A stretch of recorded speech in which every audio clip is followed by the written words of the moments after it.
Hello అండి, ఇది వచ్చేసి ఈరనాగమ్మ పండగ సెకండ్ రోజు అనమాట. సాయంత్రం వచ్చేసి ఇంకా ఎవరి వాళ్ళ మొక్కులకి వాళ్ళ మేకపోతుల్ని ఈరనాగమ్మ ముందల బలిస్తారు.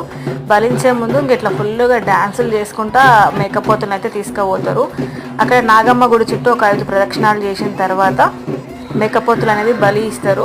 అక్కడ ఆడవాళ్ళు వచ్చేసి అమ్మవారికి వడిబియ్యం పోస్తున్నారు. వడిబియ్యం పోసే వాళ్ళు వడిబియ్యం పోస్తున్నారు. మేకపోతులు బలి ఇచ్చేవాళ్ళు ఇలా అమ్మవారి ముందు మేకపోతులను కూడా బలి ఇస్తున్నారు. మా బుడ్డదైతే బాబా బ్లాక్ షీప్ కోసింది అని చెప్పి ఒకటే చెప్తుంది. ఆ మేకపోతులు కోసిన తర్వాత ఇంకా ఇంటికి తీసుకొచ్చుకొని ఇంకా వంటలు అనేది స్టార్ట్ చేస్తూ ఉంటారు. ఇక్కడ మా మామ వాళ్ళు వచ్చేసి వంటలు అనేది స్టార్ట్ చేస్తున్నారు. వీళ్ళు వచ్చేసి మా బాపు వాళ్ళ మేనత్త కొడుకులు, ఈ ముగ్గురు వీళ్ళు వంట చేస్తున్నారు. ఇక్కడ మల్లకిడి వంశానికి చెందిన ప్రతి మగపిల్లగాడు ఇట్లా దేవత ముందులా పసుపు వేసుకుంటారు. దీన్ని పోళ్ళ పడడం అని చెప్తా అంటారు. ఇట్లా వేసుకున్న తర్వాత ఫుల్గా డ్యాన్సులు చేసి పండగ అనేది ఇక్కడితో ఎండ్ అయిపోతుంది.